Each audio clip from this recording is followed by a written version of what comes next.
చెన్నైకి ఇంత worst season ఇప్పటికి ఐపీఎల్లో రాలేదు.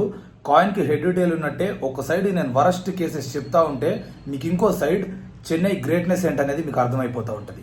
For the first time in the IPL history చెపాక్లో చెన్నై కన్సిక్యూటివ్గా 4 మ్యాచ్స్ ఓడిపోయింది. ఇది ఐపీఎల్ చరిత్రలోనే మొట్టమొదటిగా జరిగింది.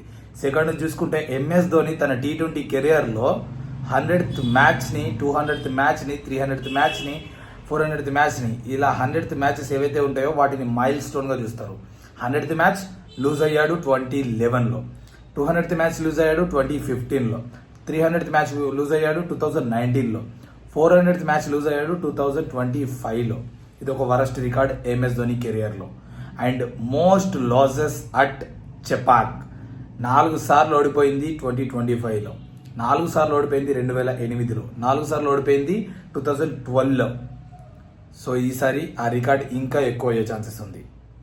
2025 ఐపీఎల్లో ఈసారి జరిగిన one of the worst cases for SRH. ఇంకా 17 years తర్వాత ఆర్సీబీ మీద చెన్నైలో ఓడిపోయింది CSK.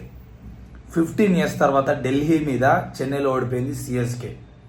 For the first time అతి తక్కువ స్కోర్ కేకేఆర్ మీద తన హోమ్ గ్రౌండ్లోనే స్కోర్ చేసింది చెన్నై.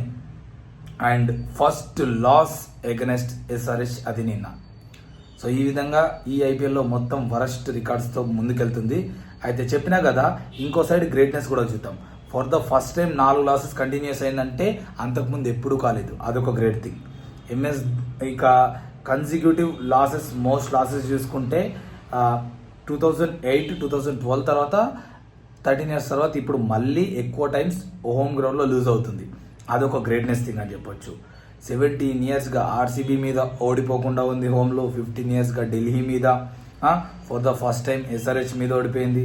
అంటే ఇంతకు ముందు వరకు ఆ గ్రేట్నెస్ని లీడ్ చేస్తూ వచ్చింది, right? So finally good and bad అనేది part of the game. Chennai Super Kings ఈ సీజన్లో వరస్ట్గా ఉంది, మనం దాన్ని ఒప్పుకోవాలి. ఇది key stats and important updates. Information నచ్చితే do follow Cricket Buzz Telugu. Thank you.